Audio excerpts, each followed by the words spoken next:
Imam Syafi'i itu dulu gak suka sama orang kaya. Saya berkali-kali ceritain. Karena dia dididik Sufyan As-Tsauri, Sufyan bin Uyainah. Tapi ketika ketemu Imam Malik itu kaya raya. Meskipun dia hidupnya sederhana, tapi kaya raya. Pas beliau mau, Imam Syafi'i dia agak-agak sopan kalau sekarang tanya, setelah jenengan ilmu yang saya harus ambil siapa? Kata Imam Malik, yang sealim saya itu sudah meninggal Abu Hanifah, tapi muridnya masih, namanya Muhammad bin Hasan Asy-Syaibani. Kamu datang ke sana. Semalam itu Imam Malik dikasih uang 500 dinar. Padahal 1 dinar itu 4,25 gram. Bisa dihitung berapa ratus juta. Terus separuhnya dikasihkan Imam Syafi'i. Nah, tidak kasangoni. Pagi-pagi diajak ke Baqi. Dulu Baqi itu ada kafilah rental unta. Mana kafilah yang mau ke Irak? Kita. Ya sudah ini antar. Tak bayari. Diantar Imam Syafi'i. Diantar ke Imam Muhammad bin Hasan Asy-Syaibani di Irak. Itu ketemu Muhammad bin Hasan Asy-Syaibani pertama itu apa? Beliau itu kalau ngitung uang di meja. Emas-emasnya di meja, uangnya dolar, semuanya di meja. Tambah kaget. Ini saya sama Imam Malik ingkar, ini malah lebih parah lagi. Kata Muhammad bin Hasan Asy-Syaibani, "Atak jabu min hadza." Kamu kagum dengan ini, merasa aneh? Iya. Ya sudah, ini tak kasihkan orang fasik. Tiga demenan, tiga judi. Jangan, jenengan saja.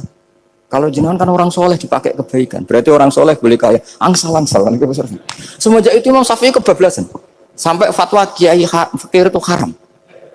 Kiai bisa bikin rumah bagus, bikin rumah jelek, haram. Puasa al-Islam ya Allah wala yulah. Nah, lagi-lagi kebetulan kita sebelum ngaji Imam Syafi'i sudah seperti itu. Jadi ini justifikasi. Lagi-lagi itu ilmu. Seorang lagi-lagi itu akhirnya saya baca kitabnya Imam Sa'roni namanya Al-Minanul Kubro. Itu beliau cerita wa mimma manallahu alaihi. Kesannya kayak orang sombong.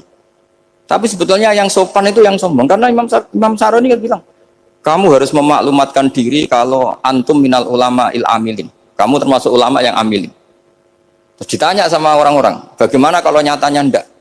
Kamu tadi subuh sholat, iya saya sholat. Kamu tadi zuhur sholat, iya saya sholat. Kenapa ketika kamu maksiat ingat terus, ketika kamu taat tidak ingat? Berarti kamu anggap Allah itu menyesatkan kamu tok, tapi tidak pernah ngasih hidayah sama kamu. Pas delok rondo ning dalan kok maksiat, bar salat atau syukur, bar duhur atau syukur berasa. Berarti kan nyifati Allah, hari ini Allah ngasih saya maksiat. Sementara lupa kalau Allah ngasih sholat duhur, sholat asar, sholat maghrib, sholat.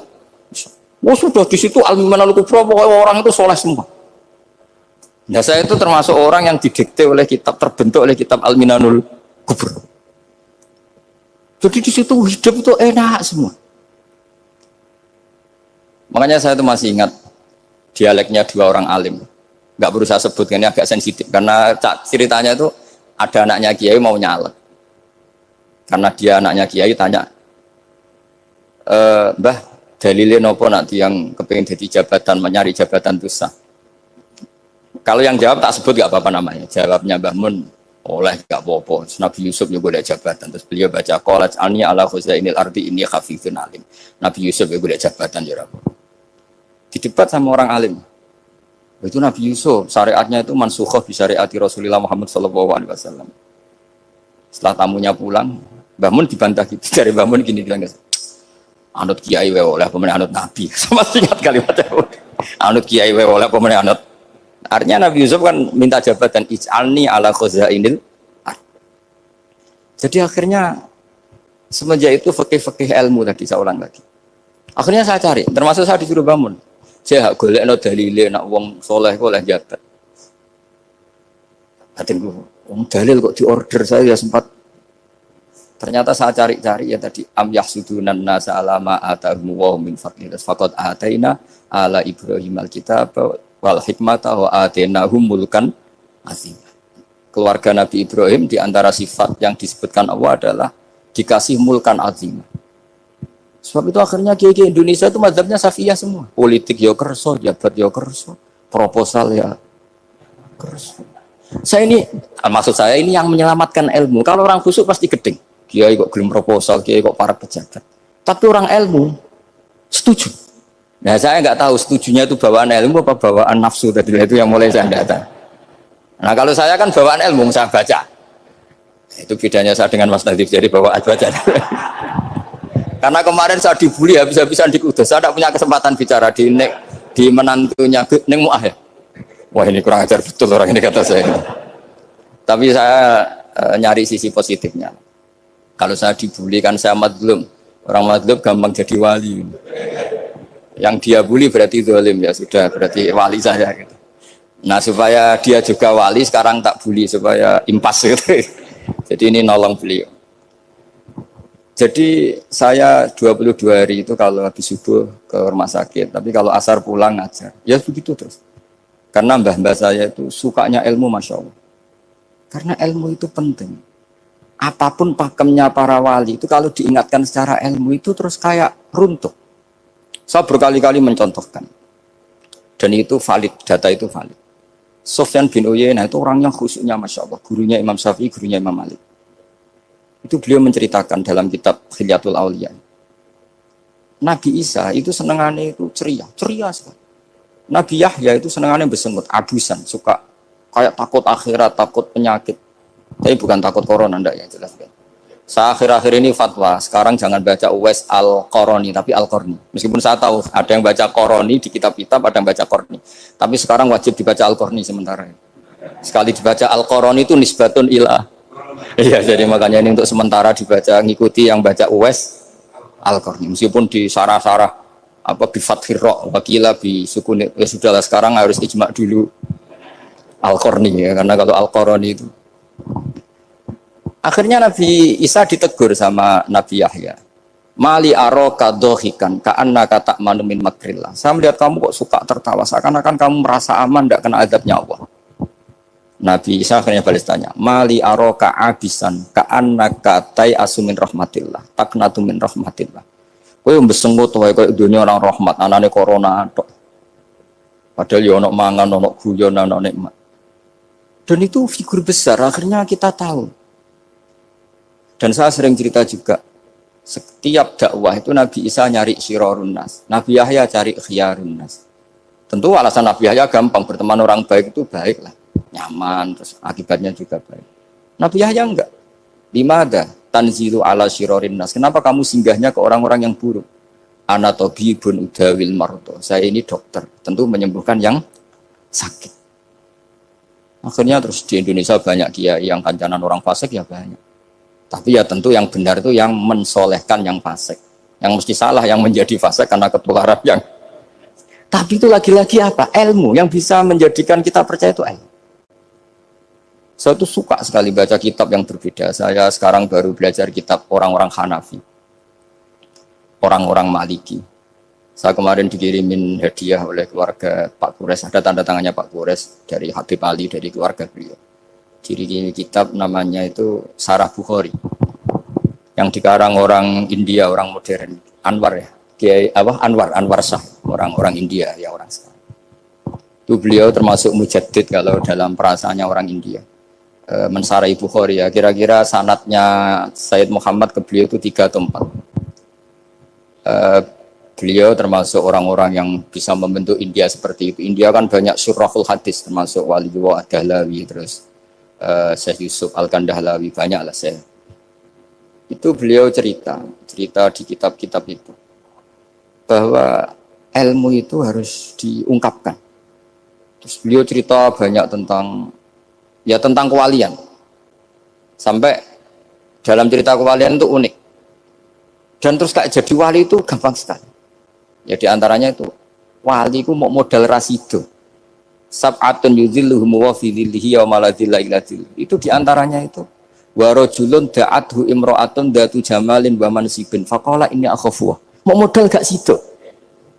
Wis dijak wong ayu menarik muni ra gelem. Modal ra gelem iku iso dadi wah. Iku yudhilluhum wa fi dhillihi yawma la dhilla. Ya. Nah, masalah kita ora digelemi lah itu masalah. Itu sangat. Jadi gampang sekali dalam kitab Al-Minanul Kubra. Dan kalau baca itu enak. Misalnya gini, tentu masa lalu kita yang buruk itu tidak diceritakan orang lain. Dan itu kadang karena gengsi. Tapi kalau melihat hadisnya Nabi itu gampang sekali. Kullu ummati mu'afan ilal mujahirin. Umatku semua itu dimaafkan. Kecuali yang memperlihatkan salahnya dosanya. Jadi nggak boleh kalau sampean sekolah nggak naik kelas cerita anaknya. Kalau saat dulu nggak naik kelas, kalau punya utang koperasi nggak pernah bayar, nggak boleh cerita seperti itu. Kalau ditanya, bapak dulu pinter nggak? Oh pinter sekali. Harus bilang gitu, pinter sekali. Pernah ranking sekali, sudah nggak apa-apa itu. Meskipun dengan makna yang lugawi ya. Saya dulu iskal. Kan nyun sewu saya ini sering diparani orang yang mau tobat tercerita, Gus saya dulu sering main perempuan, sering mabuk, tapi sekarang saya mau tobat gini-gini. Karena ini orang awam, tak terima. Tapi saya bilang gini, kamu jangan cerita ke anak kamu. Terus dia cerita, tapi kan saya harus jujur. Karena ilmunya dia baru terlalu jujur itu penting gitu. Terus pokoknya menurut kula ora oleh cerita, pokoknya ora oleh cerita. Ya Gus oke nurut. Setelah itu saya nyari-nyari sarah, termasuk kitab itu. Kok bisa orang yang tidak mujahirin, orang yang menutupi salahnya malah dimaafkan, yang cerita jujur pernah salah malah tidak. Sangat bener. Misalnya seorang bapak cerita, "Cung aku dhisik nak pacaran tak ambung." Misalnya, anaknya mesti suatu saat kan dia puber. Mesti nak ngambung niru bapak. Nah, kalau yang cerita itu ribuan atau jutaan. Cung aku zaman yang pondok itu rezekiku kombodoni. Kan terus jadi syariatun mutabah. Apalagi yang cerita ini ternyata jadi kiai, ternyata gitu ya tetap jadi kiai. Jadi kalau pura-pura soleh di rumah pura-pura soleh, seakan-akan di pondok tidak pernah kodok, tidak pernah setor meluntir, tidak pernah apa kan? Katanya, lalu lucunya, oke itu alasan. Alasannya Imam Ghazali itu paling masuk akal. Ini saya cerita, illa aliman barokahnya baca Imam Ghazali. Fa inna Allaha ta'ala yakrohu zuhurul ma'asi. Wa min asbabi zuhur adalah al-mujaharah. Karena Allah itu gak suka maksiat itu begitu kelihatan.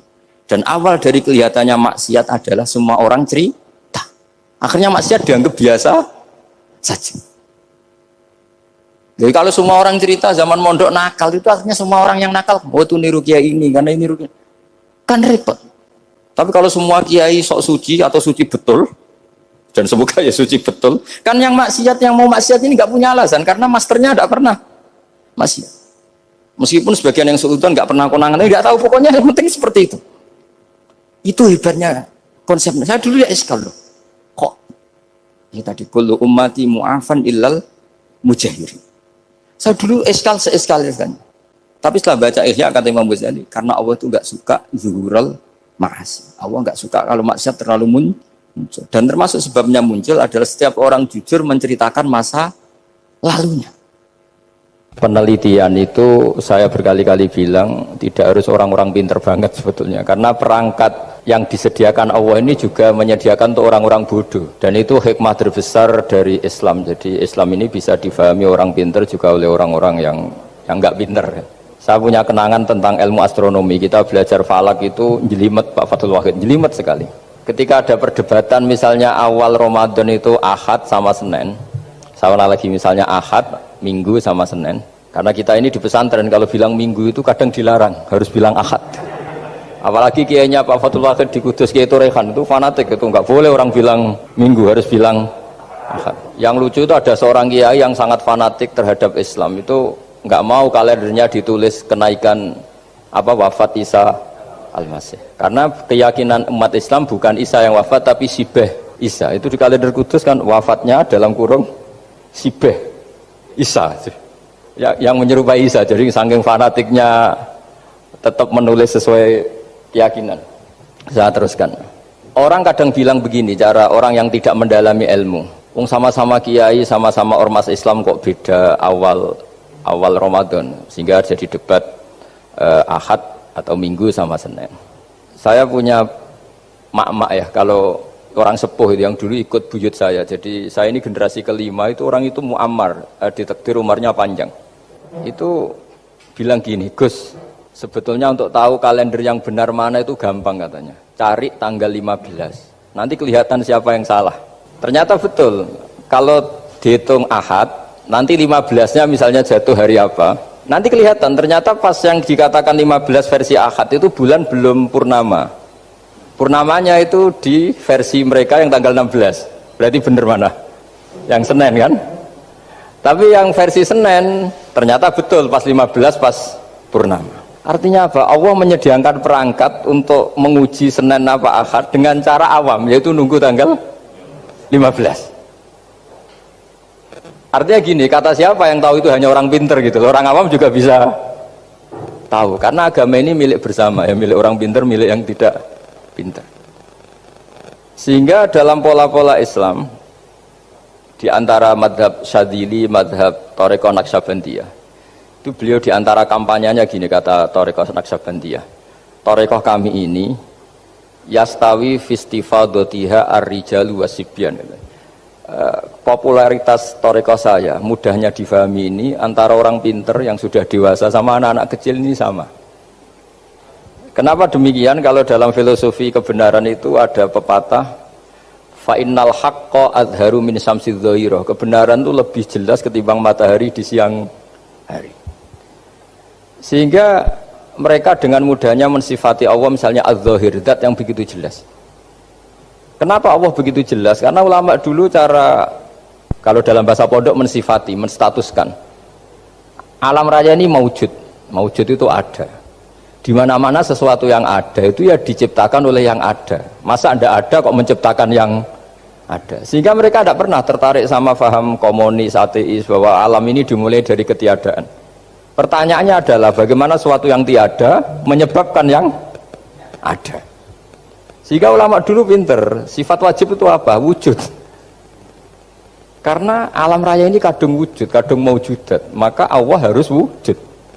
Berhubung wujudnya Allah itu wujud penyebab, harus kodim atau harus awal. Masa penyebab datangnya terlambat dulu yang jadi efek dari penyebab itu. Sehingga mereka dengan gampangnya mensifati Allah az-dzahir, zat yang begitu jelas. Sehingga Imam Sibaweh ahli nahwu itu juga mengenali Allah lewat teori nahwu. Beliau bilang Allah itu siapa? Allahu a'raful ma'arif, zat yang paling mudah dikenali. Nah sehingga tadi seperti yang dikatakan Pak Rektor, sebetulnya perangkat ilmu seperti tadi menemukan bulan itu diantaranya ditemukan kalau bulan tuh nggak rata itu ya lewat teori gambar, karena sekian jarak punya akibat sekian, punya misalnya kita melihat gunung kelihatannya indah, padahal di situ ya ada lubangnya, ada pohon yang tertebang, ada pemandangan yang nggak indah, tapi gara-gara dilihat dari jauh semuanya indah. Maka disarankan orang yang baru gak suka istrinya terus melihat dari jauh, tinggal minggat lah kira-kira. Kalau ditinggal minggat 2 bulan itu mesti cinta lagi itu. Kan fungsinya baru kelihatan itu. Tapi kalau dekat terus tuh mesti sama neknya lah kira-kira gitu, sama mangkelnya.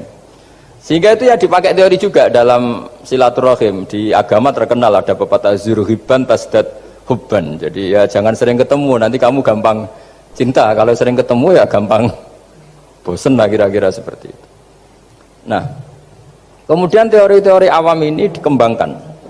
Yang awam, jadi dulu orang menemukan apa matahari itu besarnya kayak apa, rembulan besarnya seberapa, itu dilihat setiap kita melihat mobil itu jarak 1 kilo masih kelihatan sekian meter. Nanti kalau 2 kilo berkurang sekian senti, kalau 3 kilo berkurang sekian senti, terus dikalikan ya kira-kira seperti itu. Kalau rembulan masih kelihatan segede itu berarti kali sekian pengurangan tadi, terus ditemukan.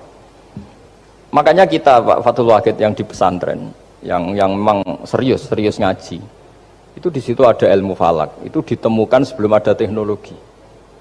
Jadi kita tahu gerhana itu lamanya berapa, terus yang kena gerhana sisi mana, terus itu dihitung. Karena dari dulu sains ilmu itu di atas teknologi. Jadi kalau keyakinan kita di pesantren, teknologi itu hanya menyumbang nggak sampai 30%.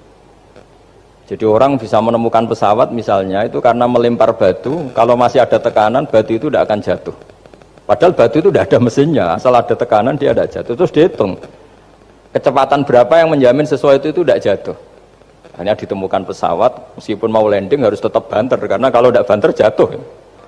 Itu dihitung, artinya dari sains dulu baru ditemukan teknologinya untuk gimana supaya tetap kecepatan sekian itu ketika mau landing. Nggak boleh pesawat direm, kalau direm ya jatuh, karena tadi seperti batu dilempar dia nggak jatuh ya kalau masih ada tekanan. Sehingga instrumen itu ditemukan juga di bab tauhid. Saya punya kitab namanya Hasyiatut Turmusi, dikarang ulama top Indonesia namanya Syekh Mahfud At-Turmusi. Itu beliau cerita Imam Al-Amudi itu ulama top, tapi dia itu unik, tiap ngajar santrinya itu ngajar matematika, ngajar ilmu eksak. Terus ditanya, sampai muridnya itu ragu, ini guruku masuk surga enggak, ini kiai kok hanya ngajar matematika. Ya kira-kira ngajar, ya seperti mahasiswa jenengan kan, ini rektor masuk surga enggak, ngomong teknik terus gitu loh.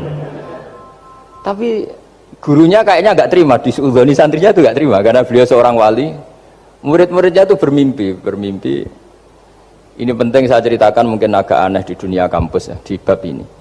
Kalau dalam teori kita, Pak On itu, mimpi sama nyata, melihat itu otoritatif mimpi. Ini yang agak aneh di ilmu pesantren.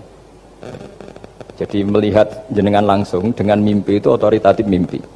Karena mimpi, ru'yal mukmin dijamin oleh Rasulullah sama dengan 46 juz'un minan nubuwah. Jadi persennya itu besar sekali, 46% dari juz'un minan nubuwah, otoritatifnya.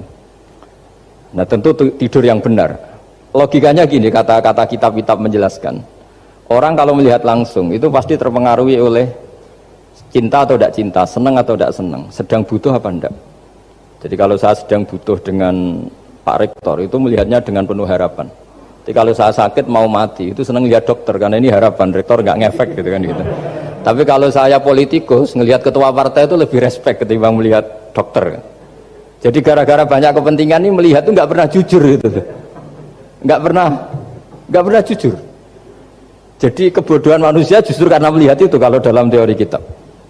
Makanya kalau dalam teori pesantren itu kebalik, anna sunyamun wa idza matu intabahu. Manusia itu hakikatnya tidur, baru setelah mati bangun. Misalnya kita di dunia nganggap uang itu penting, harta itu penting, jabatan penting. Setelah kita mati ternyata yang paling penting itu hanya sujud. Karena kamu itu kenangan ketemu Allah terbaik itu sujud. Yang kita anggap penting di dunia semuanya tidak penting. Yang kita anggap sepele kayak sholat ternyata itu super penting. Tapi sadar itu nunggu nanti di akhirat. Ya saya ini termasuk syukur yang sadar sebelum sampai akhirat. Jadi termasuk orang yang beruntung lah gitu. Nah kenapa mimpi itu begitu penting? Karena tadi ketika orang tidur itu off semua. Sistem sarafnya, sistem apanya. Yang ada hanya pengendalian Tuhan. Karena dia tidak bisa mengendalikan dirinya sendiri. Apalagi kalau tidurnya benar ya tentu pakai wudhu, terus pakai doa-doa, terus menghadap kayak mayit itulah standar mayit itu menghadap ke kiblat kayak posisi mayit itu. Sehingga dia ada intervensi pada dirinya sendiri, ya tidak punya keinginan dari dirinya sendiri. Kamu kan nggak bisa ingin wah tidur ingin ketemu wanita cantik kan tidak bisa nentukan gitu. Akhirnya ya benar-benar hanya milik Allah. Apalagi kalau kita bacanya benar, terus pikirannya benar. Makanya uniknya dalam Islam adalah doa mau tidur dengan wiridan setelah sholat itu ajarannya Nabi banyak mau tidur. Wiridan subhanallah 33, alhamdulillah 33, Allahu akbar 33 dan disempurnakan seterusnya itu ijazah Nabi kepada Sayyidah Fatimah itu untuk mau apa? Tidur. Bismika wada'tu jambi wa bismika arfa'u sampai doanya panjang. Allahumma aljatu zuhri ilaika, panjang sekali doa mau tidur. Saya yakin jenengan ndak hafal dan ndak. Paling ya bismika wada'tu jambi apa? Bismika Allahumma ahyawamu. Itu sebagian ustadz bilang itu doa ngaji katanya. Oh, itu. Ada seorang ustadz saking mangkelnya, ibu sudah baca doa ngaji? Belum, tak juarai. Bismika Allahumma ahya bismika wa amut. Wah itu kan doa mau tidur Pak Ustadz. Iya biasanya kalau ngaji tidur. Jadi doa itu kalau itu doa mau. Akhirnya mimpi itu penting. Karena di situ manusia nggak punya nafsu, nggak punya keinginan. Sehingga yang ada itu kata Nabi itu ada sittatun wa arba'una juz'an minan nubuwah. Sehingga dulu itu mimpi itu jadi sarana betul. Kita tahu kan cerita orang-orang dulu. Fir'aun itu kurang jahatnya, kurang kelirunya. Dia mimpi ada api dari Bani Israel yang membakar kerajaannya. Dan semua pentawilnya sepakat itu maksudnya Anda akan dihabisin kerajaan Anda oleh bayi dari Bani Israel. Begitu juga raja zaman Nabi Yusuf itu mimpi kalau ngalami ada 7 sapi yang gendut dimakan oleh 7 sapi yang kurus. Jadi mimpi itu sarana bahkan dari orang kafir. Karena ya tadi yang preman ya nggak ada premannya, yang soleh ya nggak ada solehnya, semua dikendalikan oleh Allah Ta'ala pas tidur. Sehingga tidur ini menurut agama lebih otoritatif asal dengan tidur yang benar. Jangan tidur sambil ngerokok terus terbangun karena ininya kena itu. Nah cerita-cerita unik begini kalau orang pesantren itu tidak tahu. Karena ini memang khas pembalikan satu fakta yang diyakini orang banyak. Sehingga ulama dulu itu cerita, ini saya teruskan. Imam Amudi itu akhirnya murid-muridnya mimpi. Mimpi di situ tanya, Pak Ustadz, Anda masuk surga enggak ketika hidupnya hanya nerangkan matematika? Oh iya, saya bahkan enggak sekedar di surga. Malaikat dikumpulin Allah untuk mendengarkan presentasi saya ngajar matematika.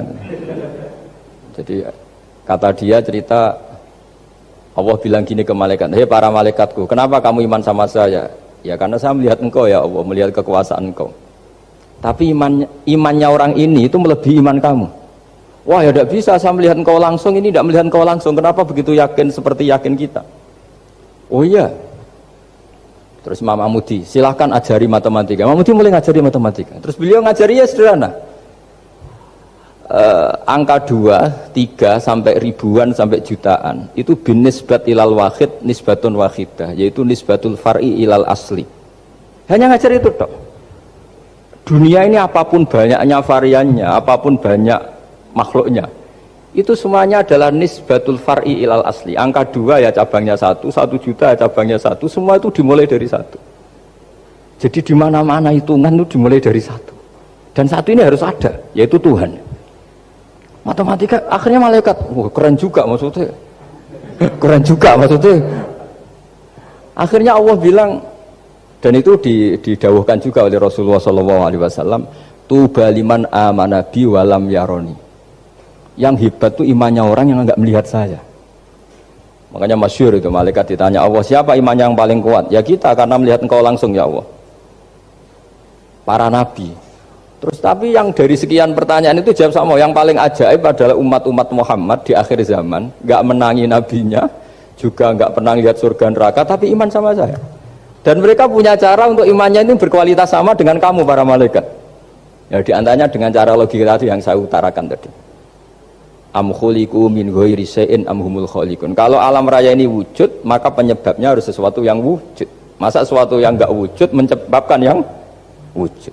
Kalau angka 10 ada, 1 juta ada, pasti dimulai angka 1. Makanya nisbatus naini wal arba'ah ila ma la nihayatalaha, itu semuanya nisbatul far'i ilal asli. Semua angka berapapun jumlahnya itu binisbat ilal wahid adalah nisbatul far'i ilal asli. Itu cara-cara, makanya tadi kajian ilmu itu tidak ada habis-habis. Makanya perasaan saya itu kemungkinan orang Islam jadi ateis itu kecil, Pak Fathul Wahid. Saya punya kitab, ini saya ulang lagi, kitab calon wali. Kenapa saya sering cerita wali? Kalau di kampus itu kan orang inginnya ya jadi dekan, jadi rektor, atau jadi menteri lah kira-kira gitu. Kalau di pesantren orang itu cita-citanya satu, ingin jadi wali. Ya, supaya majelis ini barokah, saya tidak perlu cerita dunia kampus. Kalau ceritakan corong Jawa nguyai segoro lah. Bongso keinginan gitu kan tidak selera saya, juga ada dunia saya. Supaya sampai dapat ilmu ya saya cerita dunia saya. Itu kitab, saya punya kitab calon wali lah kira-kira, atau wali sudah wali top, namanya kitab Tasbitul Fuad, karangannya Sayyid Abdul Haddad. Itu beliau cerita, di antara ceritanya itu unik. Kata beliau begini, saya itu tidak khawatir orang Islam jadi murtad, apalagi jadi ateis, karena kalimat la ilaha illallah itu sahlatun qoribah, kalimat yang mudah sekali. Sehingga saya tidak khawatir orang Islam yang ketemu orang ateis, ketemu orang macam-macam, asal diajari kalimat ini secara benar. Terus beliau cerita, yang saya takut tuh mereka masalah perempuan dan harta. Kalau iman kayaknya enggak. Singkat cerita, yaitu di kitab seperti itu. Singkat cerita, saya ketemu banyak orang yang kuliah di McGill atau kuliah di Amerika, di Jerman, mungkin di Norwegia, di mana-mana, di Australia, dan ketemu teman-teman yang di Korea Selatan juga. Mereka itu orang kebanyakan yang nyuwun sewu enggak keluarga kiai, tapi mereka enggak ada yang enggak tetap iman. Ketika saya tanya, kenapa Anda tetap iman? Padahal ada beberapa negara yang lebih stabil, lebih makmur dibanding negara yang mengklaim sebagai negara Islam. Itu cara berpikir ya sederhana. Enggak lah Gus, kayaknya kok Tuhan kok ada tanggal lahirnya? Enggak lah, kayaknya yang namanya Tuhan tuh ya awal lah. Masa pencipta langit bumi dituhani orang yang lahirnya di bumi, kayak enggak lah kayaknya. Jadi ya berpikir sederhana. Padahal ya kurang ajarnya Masya Allah. Anak ini ya dugem ya macam-macam, tapi kalau ditanya disuruh yang lain nggak mau dia. Enggak lah, kayak yang benar tetap Islam. Karena kalimat ini, yaitu tadi eksistensi Tuhan, tadi eksistensi Allah itu, la ilaha illallah itu kalimatun sahlah, kalimatun qoribah, kalimah yang begitu mudah difahami. Kenapa mudah difahami? Misalnya kita ngaji, Tuhan itu siapa? Yang menciptakan langit dan bumi. Dengan misalnya perbandingan Tuhan itu siapa? Yang lahir di bumi tahun sekian. Enak mana cara kita menerima itu? Kan keren yang menciptakan langit dan bumi. Tuhan itu siapa? Yang ada sebelum langit dan bumi. Dengan misalnya Tuhan adalah yang lahir di bumi. Keren mana? Nah, bayangkan kalau kita punya Tuhan Fir'aun. Sudah mati jadi tontonan kan, terus gak keren maksudnya punya Tuhan kok seperti itu. Nah ini yang katanya Syekh Abdul Haddad, kalimat ini sahlatun qoribah. Sehingga kalimat ini pula yang kita dilatih, la ilaha illallah kalimatu haqqin 'alaiha nahya wa 'alaiha namut wa 'alaiha nub'ats atau wa biha nub'atsu insyaallah taala minal aminin. Nah, saya sebetulnya tadi datang itu tidak ingin menjelaskan ini, tapi tadi kata Pak Fathul Wahid, ilmu itu kalau dikaji tambah hari tambah mudah, karena perangkat untuk menemukan bulan itu misalnya nggak rata itu gampang sekali. Pakai teori pemandangan ya bisa, pakai teori gambar juga bisa. Kalau teori pemandangan tadi, kalau kita bisa melihat mobil 2 meter masih kelihatan 2 meter, itu dengan jarak berapa masih orisinil seperti itu. Tambah jauh, tambah tidak kelihatan, tambah jauh, tambah. Nah ternyata setelah 5 kilo misalnya tidak kelihatan, berarti untuk jumlah 2 meter hilang per 5 kilo. Nah berarti kalau bulan masih kelihatan segitu, berarti jarak kita dan bulan kira-kira sekian ribu kilo. Itu bisa dihitung, itu tanpa teknologi. Makanya sebetulnya teknologi itu nyumbang itu nggak sampai 30%. Yang paling banyak ya sains tadi, pengetahuan itu yang kayak tadi orang menemukan pesawat, itu kontribusi terbesar tetap pengetahuan. Misalnya pesawat dari bahan ini kalau kecepatan sekian kena angin pecah enggak, tetap pengetahuan yang menopang itu. Teknologi kan paling mengantar supaya pesawat kecepatan sekian didorong mesin sekian dengan apa begitu. Nah pesantren seperti kita ya, saya ini dididik Mbah Mun, dididik bapak saya, buyut-buyut saya, kiai, itu sekali alim, yang alim betulan, itu ya alim betul. Ya karena memang yang repot nih yang agak-agak dukun itu ya ribet itu. Penting rambutnya gondrong, terus terkenal gak pernah mandi, terus nanti ada orang tertentu tertarik minta doa, ini yang ribet ini, susah ini sertifikasinya susah ini karena. Tapi kalau kita ini di pesantren yang coro sertifikasinya jelas. Jadi berani jadi Gus harus bisa baca Mu'in gitu, berani jadi Kiai harus bisa baca Wahab. Aturan mainnya jelas kalau di ini. Yang repot tuh yang sebagian itu aturan mainnya tidak jelas. Terus promosinya itu pernah datangi menteri loh, pernah datangi, wah ya ribet kalau ukuran keren tuh didatangi apa? Menteri atau pejabat. Saya teruskan ya, karena ilmu itu harus menyelamatkan kita sampai di depan Allah Subhanahu wa ta'ala. Nah, ketika kita menyifati Allah itu az-zahir, zat yang begitu jelas. Itu kalau kita kan kok begitu jelas padahal nggak bisa dilihat, terus kita sendiri tidak pernah melihat. Tapi eksistensi Tuhan sebagai Tuhan, yaitu al-wajibil wujud, itu jelas sekali karena nggak mungkin suatu yang wujud diciptakan oleh yang tidak wujud. Kenapa harus awal? Masa pencipta datangnya terlambat? Terus juga harus bakok itu abadi atau al-akhir kalau dalam bahasa Quran. Masa zat yang superior kemudian kalah sama yang diciptakan? Berarti nanti ada kekuatan besar yang mengalahkan Tuhan. Ya kan ya aneh, kekuatan ini dalam kendalinya kemudian Allah kalah kan tidak mungkin. Makanya disebut al-akhir. Allah pasti tidak ada yang mengalahkan. Terus diantaranya lagi disebut qiyamuhu binafsihi. Kalau dalam bahasa Quran disebut al-qayyum, zat yang berdiri sendiri. Gak boleh Tuhan butuh yang lain. Kalau butuh yang lain berarti bergantung pada yang lain, dan nggak usah jadi Tuhan lah kalau masih butuh yang lain. Sehingga karena kekuatan ini, saya ulang lagi, karena kekuatan ini, ketika anak-anak mahasiswa kuliah di Jerman atau di Swiss, di negara-negara yang lebih bahagia ketimbang negara yang mayoritas Muslim, itu mungkin mereka tertarik sama sistem negara itu karena ada jaminan sosial ini, tapi nggak pernah tertarik sama Tuhannya negara itu, karena dihitung-hitung tadi Tuhannya mesti keren kita gitu. Jadi, nah ini cerita ke saya Abdul Haddad, kata saya Abdul Haddad, kamu tidak usah khawatir lah umat Islam murtad atau jadi ateis gitu, karena penjelasan tauhid Islam itu begitu jelas. Jadi by design manusia itu pasti nerima tauhid kira-kira gitu.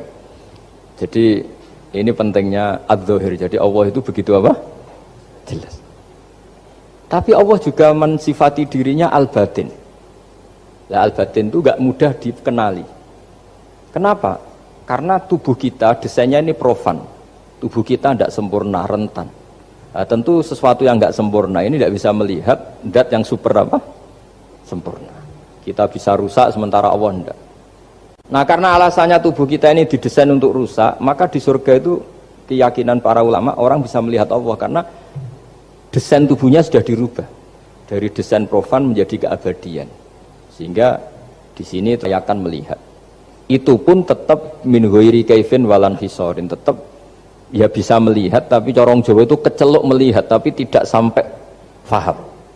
Karena bagaimanapun Allah itu la tudrikul absar wa huwa yudrikul absar. Bagaimanapun Allah itu laisa kamitslihi syai'un, tidak ada padanannya. Jadi makanya Allah punya sisi adz-dzahir bisa dikenali sekali. Kenapa? Ya tadi nisbatus naini wal arba'ah ila ma la nihayata laha itu nisbatul far'i ilal asli. Saya punya kitab Pak Fathul Wahid, diajar Mbah Mun dulu, kitab Al-Husunul Hamidiyah. Itu yang ngarang itu ya kayak kelihatan ngawur, tapi ngawurnya orang alim. Jadi di situ ada gambar, gambarnya itu nggak jelas. Mungkin pengarangnya juga nggak bisa gambar kayaknya. Wah bulat ya, benang bulat ada, gambar gunung ada, gambar yang tambah ngawur ya banyak sekali. Gambarnya itu nggak ada yang jelas. Tapi dari nggak jelas itu beliau bilang gini, gambar yang bulat ini, yang nggak jelas ini, tetap kamu punya rumus kan? Itu dimulai dari satu titik. Mau gambar gedung tingkat 5, mau gambar hutan ada harimaunya, tetap dimulai dari satu titik. Ya alam raya ya seperti itu, mau ada Mars, cek mau ada Jupiter, kayak tetap dimulai dari situ titik. Nah, ini namanya nuqtatul wujud, titik kewujudan, yaitu Allah Subhanahu wa ta'ala. Sehingga ketika kita ngaji, ketika di pesantren dulu, penjelasannya adalah Al-Quran maknanya dipadatkan di Fatihah, Fatihah dipadatkan di Bismillah, katanya Bismillah dipadatkan di titiknya ba. Nah, titik ba ini dianggap titik awal wujud, bi kana makana wa bi yakunu ma yakun. Kira-kira Allah mentitahkan karena saya semuanya yang ada, dan karena saya yang mau ada bisa saya adakan. Nah, itu sirinya lah. Jadi menerangkan tauhid itu pakai gambar. Gambarnya keliru sekali lah kalau dalam orang seni mesti melihat nggak seni itu. Karena dia nggak butuh gambarnya, butuh mau menjelaskan buat dunia sebanyak ini, buat alam raya sebanyak ini tetap dimulai dari satu titik. Nah, sehingga di sini ada tauhid qul huwallahu ahad, Allahus samad, tak terus ya. Nah, saya mohon lewat penjelasan ini ya, baik orang yang ahli teknik maupun ahli medis, ahli apa saja, tolong latihlah memberi penjelasan yang mudah sehingga agama ini mudah dicerna. Sehingga kalau ini dijelaskan cara mudah beragama itu jadi gampang. Makanya ciri utama agamanya orang-orang baik itu satu, man radiya billahi robba. Radiya itu seneng banget. Kenapa seneng banget? Karena memang agama ini nyaman, indah. Jadi datang dengan kebenaran yang mudah dicerna. Coba kalau agama ini datang dengan cara misalnya gini, kamu harus menuhankan ini, dan kita tahu itu lahirnya di bumi, kan ada yang ganjel. Kok Tuhan sama buminya dulu, buminya ini gimana ini? Kan pusing. Bu Anda profesor nggak bisa jawab itu. Tapi kalau Tuhan itu adalah yang ada sebelum langit dan bumi, kan ya iyalah, masa Tuhan terlambat datangnya, kan terus enak itu menerimanya itu. Makanya diantara kekalahan Fir'aun berdebat, ya Nabi Musa ya Nabi lah, juga proses ya. Nabi Musa ketika ditanya Fir'aun, wa ma rabbul alamin, Tuhan kamu itu siapa? Jawabnya Nabi Musa, rabbus samawati wal ardi, yang menuhani langit dan bumi. Itu Fir'aun masih bisa ngeles. Saya jalan-jalan kemana-mana, yang dituhankan saya, berarti yang Tuhan ya saya dong. Ma'alim tulakum min ilahin apa? Ghairi, kata Fir'aun. Soal Tuhan kamu di langit, begini kata Fir'aun. Haman dipanggil, Haman bikinkan piramida yang paling tinggi, saya ingin melihat Tuhannya Musa. Musa bingung kan? Padahal kalau naik piramida nanti Fir'aun pun tidak bisa melihat Allah kan? Wong yang Nabi yang kiai aja gak bisa melihat, apalagi Fir'aun. Padahal celakanya ketika dia tidak melihat Allah, dia akan mengatakan Allah itu tidak ada, ribet kan? Itu penjelasan tentang Tuhan ini sebetulnya sudah absolut lah. Rabbus samawati wal ardi, Tuhannya langit dan bumi. Tapi itu gak ngefek, di perdebatan gak ngefek. Yang ngefek adalah ketika Musa bilang gini, Rabbukum wa rabbu abaikumul awwalin, sing nuhani buyutem. Wah kaget pengawal-pengawalnya langsung do iman meskipun secara siron, secara rahasia. Iya, nak Quran pangeran berarti buyute ra di pangeran. Kan pangerane putune berarti buyute wah ribet kan? Ya kalau Fir'aun Tuhan, bapaknya tambah Tuhan kan, mbahnya, buyutnya. Akhirnya kata pengawal Fir'aun, geblek tenan Fir'aun. Artinya apa? Kadang argumentasi yang sudah benar, yaitu Tuhannya langit dan bumi kan ya benar lah. Tapi itu tidak ngefek di perdebatan, tidak ngefek. Yang ngefek adalah ketika Rabbukum wa Rabbu abaikumul awwalin, yang nuhani nenek moyang kamu. Orang mulai mikir kalau Fir'aun itu Tuhan, lalu nenek moyangnya Tuhannya siapa? Jadi ini seninya, makanya diantara syarat Nabi, jadi Nabi itu sidik, amanat, tabligh, fatona. Fatona itu ada kecerdasan. Dulu Nabi ya sering dibully, jangan kira Nabi itu enggak sering dibully, sering juga Pak Rektor. Jadi ada unta itu kena kudis. Kudis itu ya jenis penyakit menular lah. Nabi dengan teori tawakalnya, Nabi itu punya dua teori, kadang pakai teori tawakalnya, kadang pakai teori preventif. Makanya Nabi pernah ngendikan kalau ada penyakit menular di situ, kamu jangan di situ. Itu pakai teori preventif. Tapi kadang Nabi pakai teori tawakal. Nabi menghentikan la adwa wala tiarutan. Tidak ada penyakit menular. Terus orang-orang yang ya usil lah kira-kira gitu. Ada unta kena kudis dijejerkan yang waras. Ternyata yang waras ikut kudisen lah, ikut sakit. Senang orang ini. Ya Rasulullah, ini saya jejerkan, ternyata yang enggak tertular jadi tertular. Padahal engkau bilang enggak ada penyakit menular. Nabi jawabnya lucu. Faman a'dal awwalah, kalau yang pertama ini tertular siapa? Dia dikira Nabi itu kalah karena melihat unta yang kedua. Ternyata Nabi enggak, ketika dipanggil ya Rasulullah ini unta agak gudikan, tak jajarkan yang kudisen, ternyata ikut kudisen. Berarti penyakit itu menular. Tapi Nabi jawabannya faman a'dal awwal, lalu yang kena penyakit pertama tertular oleh siapa? Wah itu asli dari Allah. Ya maksud saya seperti itu kata. Nah itu yang dikatakan fatona. Jadi Nabi itu harus punya sifat apa? Fatona. Karena dengan kecerdasan itu Nabi bisa berargumentasi. Kayak tadi, ketika Fir'aun dikatakan Allah yang menuhani langit dan bumi, Fir'aun masih mengklaim dia Tuhan. Karena di mana-mana dia dituhankan. Tapi ketika diingatkan bahwa kamu anak seorang manusia, punya bapak, punya kakek, punya buyut, punya canggah kalau bahasa Jawa. Lalu kalau kamu yang Tuhan, dan Tuhan dimulai Anda, lalu mbah-mbah kamu Tuhannya siapa? Gak bisa jawab kan? Akhirnya banyak punggawa yang saat itu iman. Jadi iman itu bisa menghunjam kepada siapa saja, termasuk yang orang-orang topnya Fir'aun. Sehingga ketika Fir'aun rapat Musa harus dibunuh besok, tangkap besok, sebagian mereka itu membocorkan informasi itu. Datang ke Musa, tadi malam kita ikut rapat, keputusannya Anda dibunuh, maka larilah kamu. Itu barokahnya iman. Artinya ya karena logika Musa lebih masuk akal, ya mereka lebih percaya sama Musa. Tapi gara-gara profesi ya tetap kerja, dan yang mulai ribet dunia. Mulai ribet. Jadi makanya kamu jangan tanya kaifa hukmul mukmin sing yukhfi imanahu, bagaimana hukumnya orang mukmin yang menyembunyikan imannya demi aman. Ya tidak usah kamu jawab. Kalau kamu jawab boleh, ini kok kayak pecundang. Kalau kamu jawab haram, pernah terjadi itu. Wa qala rajulun mu'minum min ali fir'auna yaktumu iman. Ini khazanah ya, jadi saya mohon mengkaji Islam itu harus dengan sisi-sisi yang bisa difahami orang pinter juga orang bodoh. Kata Imam Ghazali banyak itu, karena hadatin itu harus difahami orang pinter juga orang bodoh. Terus contoh yang paling populer tentu sering saya utarakan masalah iddah. Iddahnya orang terceraikan itu 3 kali masa suci. Kalau menurut Abu Hanifah 3 kali masa haid. Orang pintar tahulah kalau perempuan sedang haid, menstruasi pasti sedang tidak hamil. Sehingga kalau dia sudah haid 3 kali ada kepastian tidak hamil. Kalau tidak hamil artinya apa? Nggak ada sperma dari zaut awal, suami pertama yang jadi anak dia.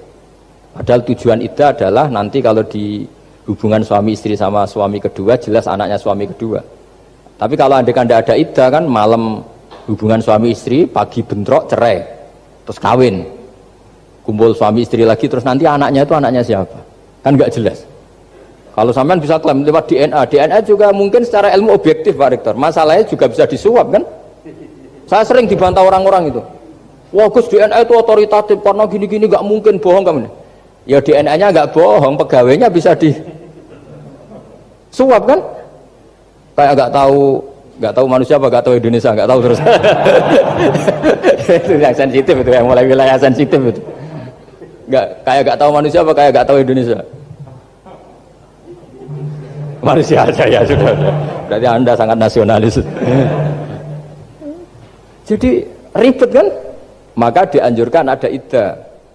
Dengan iddah selesai berarti benar-benar perempuan ini baru atur rohmi, rahimnya steril dari unsur mani zaut awal. Dan kalau 3 kali masa suci itu artinya apa? Kira-kira 3 bulan. Kira-kira ya. Wal mutallaqatu yatarabbasna bi anfusina salah satu apa? Huru. Pertanyaannya kalau 3 bulan, andai kan tidak pakai teori ilmiah, menstruasi itu sudah teori ilmiah. Ada yang tanya ke saya, Gus kenapa harus sampai 3 kali, padahal menstruasi pertama pasti sudah ada hamil. Saya jawab, menstruasi pertama itu namanya keluar darah. Nggak ada jaminan kalau itu haid, bisa saja keluar darah karena kaget, karena kecelakaan, karena apa. Sehingga kalau misalnya perempuan diceraikan, Gus saya sudah haid. Yang jamin kalau itu haid siapa? Maksudnya keluar darah dengan makna tidak hamil. Bisa saja keluar darah kali ini faktor kaget ya, atau faktor kecelakaan. Tapi kalau sampai 3 bulan karena per bulan haid sekali, itu meskipun haidnya keliru, haid keliru itu misalnya sebetulnya itu enggak darah haid tapi darah penyakit istiqatoh, kan tetap kelihatan. Masa 3 bulan enggak bleeding joro Jawa? Kan mesti bentuknya tubuh sudah berubah. Artinya kata ulama-ulama, agama ini enggak bisa hanya mengacu ilmu. Kalau mengacu ilmu haid sekali sudah cukup. Tapi kenapa harus 3 kali? Karena 3 kali orang awam tahu semua kalau itu sedang hamil atau tidak hamil. 3 bulan dari dicerai kan kelihatan kalau hamil ya bentuk tubuhnya sudah rubah, kalau enggak. Intinya agama ini harus agama yang mudah difahami orang pinter, juga difahami orang yang tidak pinter. Kayak tadi bulan tadi, saya juga gak ngira kalau orang goblok jadi pinter itu. Jadi ini cerita ya, jadi supaya kita meskipun di lembaga kampus, di lembaga modern, jangan lupa tradisi-tradisi kebodohan ya diabadikan lah kira-kira itu, karena bodoh kadang ya penting. Makanya kalau cerita di dunia wali itu kaca, Anda boleh gak nerima cerita ini, tapi Anda harus percaya kalau kekuasaan Allah itu tidak terbatas. Kenapa orang Madura begitu mencintai kiai? Sebetulnya niatnya ya agak baik, tapi ya baik, nggak baik tapi baik. Ada santri itu Madura, dia saking percaya sama kiai itu ya khidmah, bikin teh, masakan kiai, mijitin kiai, pokoknya waktunya diberikan semua untuk kiai. Dan dia nggak pernah ikut ujian, apalagi ujian kelulusan disertasi dokter nggak pernah dia. Kalau sekolah nggak pernah ikut ujian. Sudah ya saya ridho jadi orang bodoh, sementing ikut jenengan. Suatu saat orang ini mati, kiainya tuh pusing, waduh mati.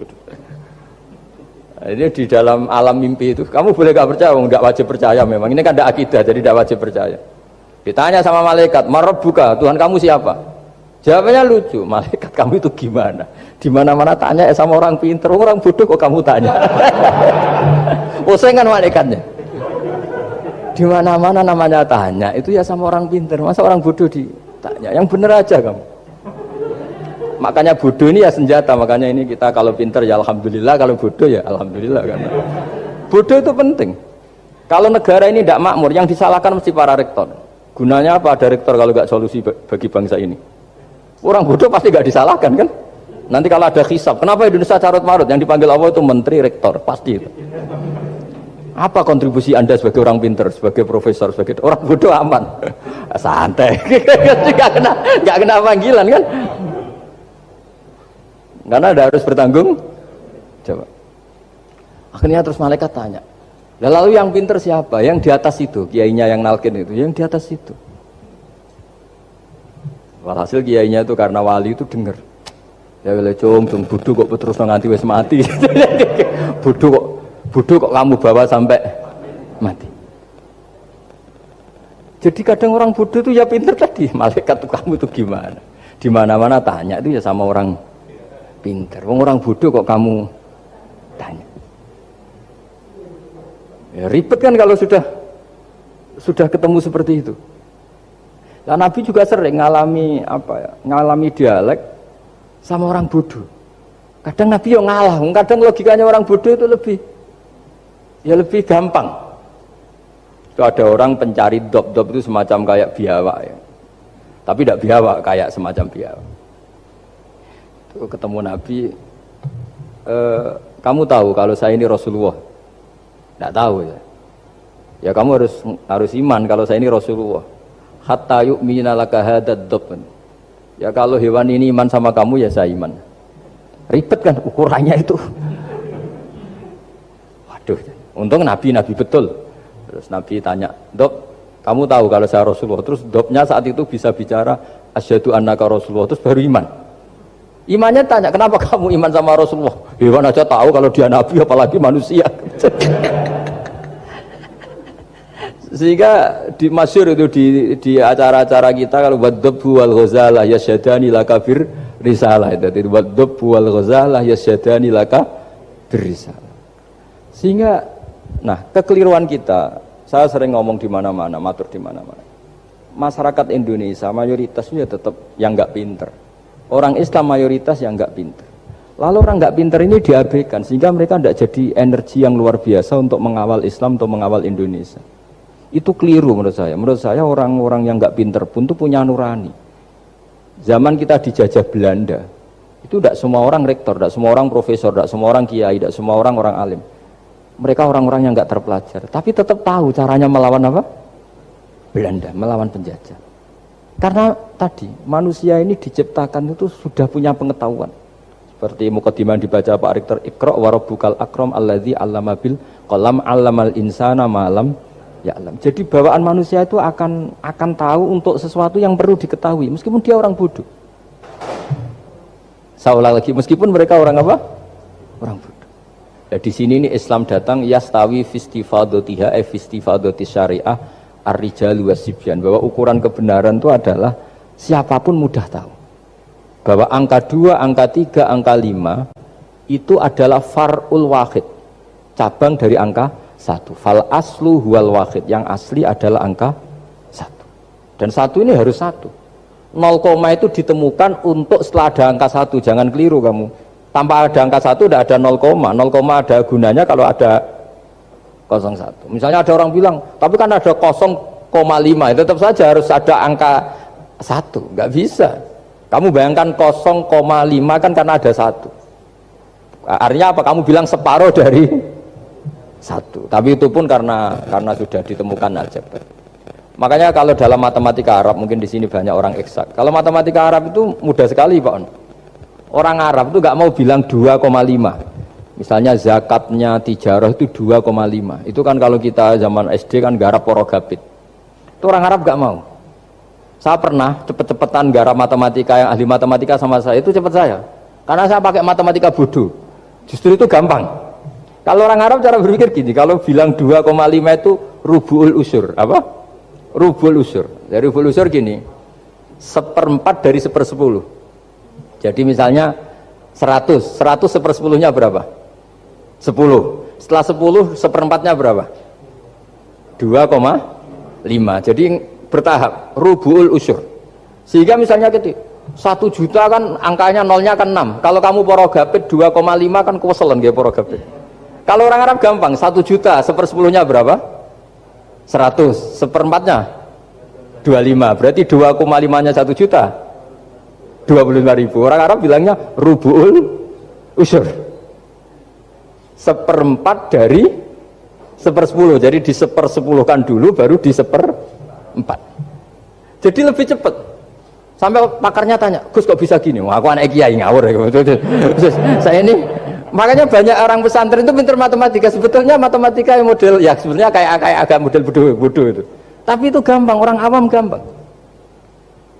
Kalau kita kan enggak, misalnya zakatnya zuruk, zakatnya tanaman itu 1/10 atau 1/20. Kalau orang Arab enggak mau 1/10 atau 1/20. Berarti kalau 100 ton atau 100 pintal berarti berapa?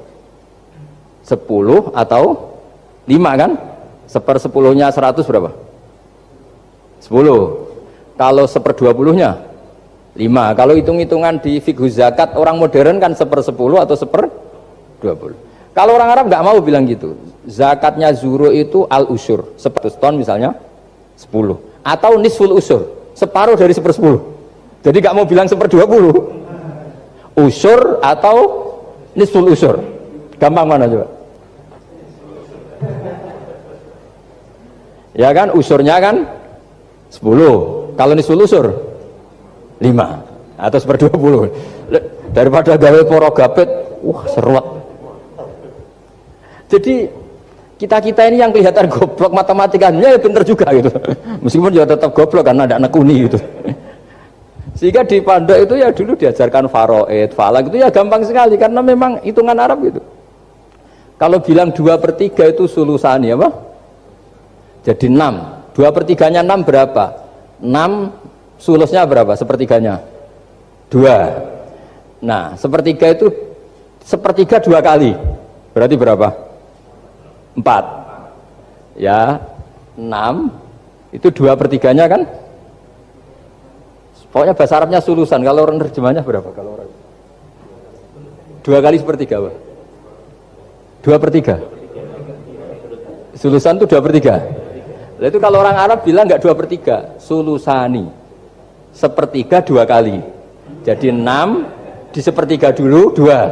Nah 2 itu 2 kali. Berarti berapa? 4. Jadi itu. Nah Quran itu ya kira-kira gitu. Jadi kelihatannya goblok, tapi itu pinter itu. Yang porogabet kelihatannya pinter, tapi tidak pinter. Ukuran orang pinter yang mempermudah yang sulit. Jangan mempersulit yang mudah kan itu. Makanya saya bilang ini yang pinter yang mana itu. Nah, saya kembali lagi ke tadi. Jadi agama ini datang dengan sebegitu mudah. Sampai matematika yang katanya sulit, itu matematika Islam itu mudah sekali. Karena tadi, misalnya kalau 1 miliar zakatnya 2,5% berapa? Kan pusing kan? Tapi kalau kamu pakai teori rubul usur 1 miliar, usurnya 100 juta. Seperempatnya 25 juta. Berarti per 1 miliar. Gampang mana coba sama ngomong itu. Nanti ada yang nyeleduk, gampang kalkulator Gus. Ya ribet lagi kan kalau kalkulatornya pas hilang. Atau pas dipakai anaknya belajar daring, ribet kan HP-nya. Jadi ini cerita ya. Jadi seperti yang dikatakan Pak Rekro tadi, sebetulnya ciri utama ilmuwan atau ulama atau profesor atau doktor itu usahakanlah yang mudah itu, yang sulit itu menjadi apa? Mudah. Yuridu wa bikumul yusra wa la yuridu bikumul usra. Sehingga kata Imam Alamudi, dia menjadi wali besar itu justru karena belajar tauhid. Yang dari belajar matematika tadi, dari matematika dia tahu bahwa angka berapapun jumlahnya itu binisbat ilal wahid, itu semuanya nisbatul far'i ilal asli. Semua itu cabang dari satu. Alam ini kayak apa besarnya, apa Mars, ada Jupiter, tetap semuanya nisbatnya ke Allah adalah nisbatul far'i ilal asli. Semua itu diciptakan oleh pokok yang satu, yaitu Allah Subhanahu wa ta'ala. Yes.